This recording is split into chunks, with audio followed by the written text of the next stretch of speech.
Shalom, shalom, Kal Halalim, Wahawad La, Yahweh, Bahasham, Yahushai, Bahasham, Recha Kodash.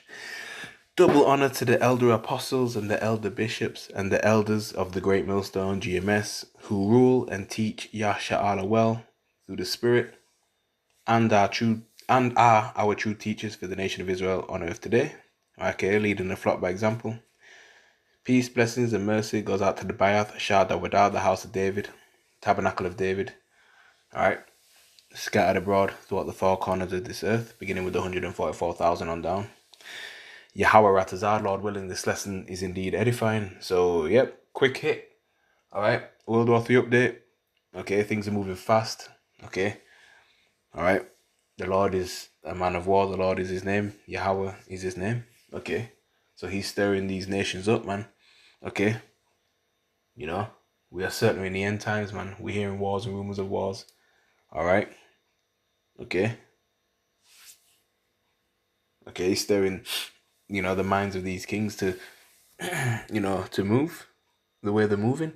Okay, so this is an article, a recent article from everymagi.org, if I'm saying that right.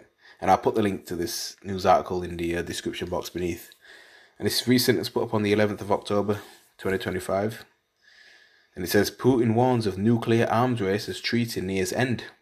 With the new START treaty set to expire, Russia signals it will press ahead with nuclear development as the United States weighs its next move.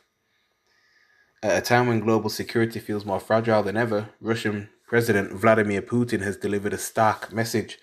The world is already caught in a nuclear arms race, and the fate of the last remaining major arms control treaty between Russia and the United States hangs in the balance. Speaking at a summit of former Soviet states in Dushanbe, Tajikistan, on October the 10th, 2025, Putin made it clear that Moscow would not be overly concerned if the United States opts not to extend the new START treaty, a cornerstone of nuclear arms limitations set to expire in February 2026, and you can look into, the START treaty, all right?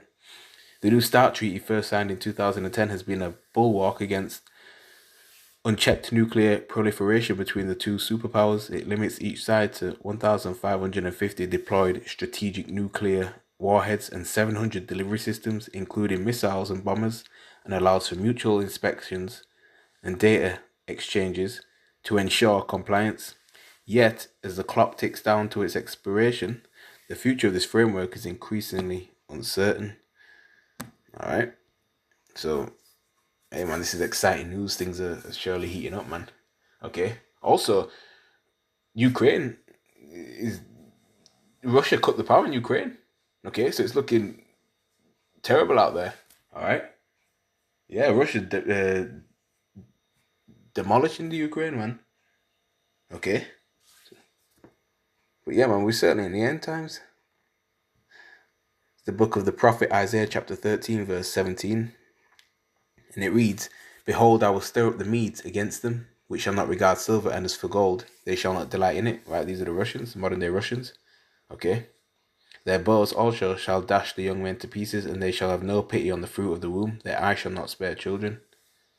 You see that?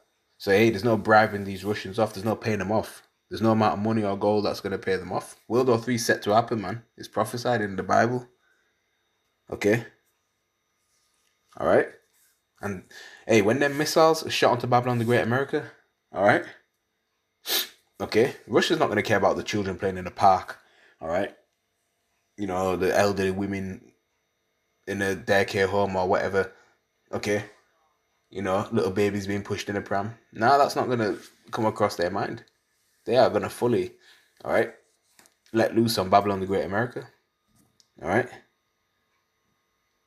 So yeah, so we're not in a time of peace, man. We're in a time of war. Will these few months be enough to make a decision on an extension? I think it will be enough if there is goodwill to extend these agreements. And if the Americans decide they don't need it, that's not a big deal for us, Putin said at the summit, according to Reuters. The Russian leader did not mince words about the consequences, adding, but that would be a shame because then there would be nothing left in terms of deterrence in the area of strategic offensive weapons.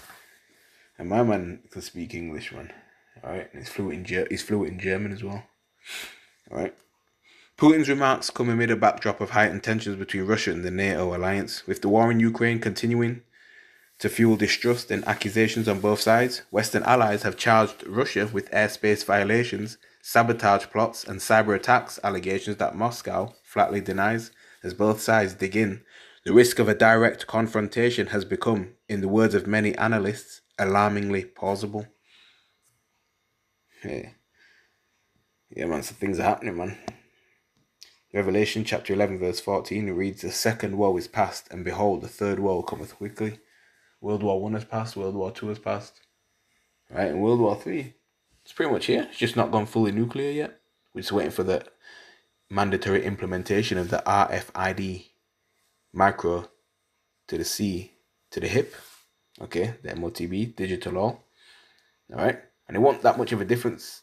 I mean, it wasn't that much of a gap in between, the ending of World War One to the start of World War Two. Okay, and really, World War Two wasn't even that long ago either. All right.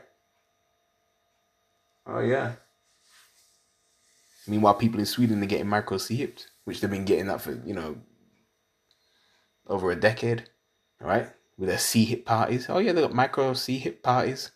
All right. Yeah. So there you have it, man.